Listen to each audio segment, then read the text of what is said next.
ಏನಿದೆ ಅದು ಬೋಗಸ್ ಇದೆ, ಯಾವುದೇ ವೈಜ್ಞಾನಿಕ ಹಿನ್ನೆಲೆ ಇಲ್ಲ. ಅದಕ್ಕೆ ಇವರಿಗೆ ಮಾರಾಟ ಮಾಡ್ಲಿಕ್ಕೆ ಬಿಡಬಾರ್ದು ಅಂದ್ಬಿಟ್ಟು ಚೀಮಾರಿ ಹಾಕಿದ್ದಾರೆ. ಅವರು ಬಾಬಾ ರಾಮದೇವ್ ಅವರು ಹೋಗಿ ಸುಪ್ರೀಂ ಕೋರ್ಟ್ ನಲ್ಲಿ ಕ್ಷಮಾಪಣೆ ಕೇಳಿದ್ದಾರೆ ಅವರು.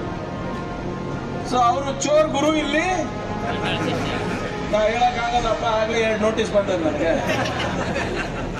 ಆದ್ರೆ ಇದು ಯಾಕೆ ಹೇಳ್ತಾ ಇದ್ದೀನಿ ಅಂದ್ರೆ, ಬಹಳ ಹೆಮ್ಮೆಯಿಂದ ಅವ್ರು ಓಡಾಡ್ತಾರೆ, ಏನು ಮಾಡ್ಲಾರ್ದೆ. ನೀವೆಲ್ಲ ನಮ್ಮ ಕಾಂಗ್ರೆಸ್ ನಾಯಕರಿದ್ದೀರಾ, ನಮ್ಮ ಕಾಂಗ್ರೆಸ್ ಕಾರ್ಯಕರ್ತರಿದ್ದೀರಾ.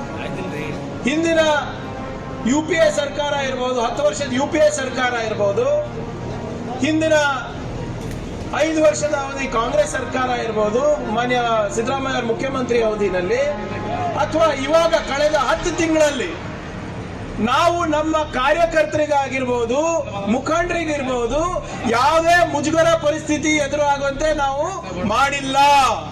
ನೀವು ಹೆಮ್ಮೆಯಿಂದ ಎದೆ ತಟ್ಟಿ ಮತದಾರರ ಹತ್ರ ಹೋಗಿ ಅವರ ಬಾಗಿಲು ಬಡ್ದಿ ನೀವು ಕೇಳ್ಬೋದು, ದಯವಿಟ್ಟು ತಮ್ಮ ಮತದ ಆಶೀರ್ವಾದ ನಮಗೆ ಕೊಡಿ, ನಿಮ್ಗೆ ನಿಮ್ಮ ಮತ ನಮ್ಮ ಹಕ್ಕು ಅಂತ ತಾವು ಕೇಳಬಹುದು. ಬಿಜೆಪಿ ಅವ್ರು ಕೇಳಲಿಕ್ಕೆ ಆಗೋದಿಲ್ಲ, ಏನು ಮಾಡಿಲ್ಲ ಅವರು.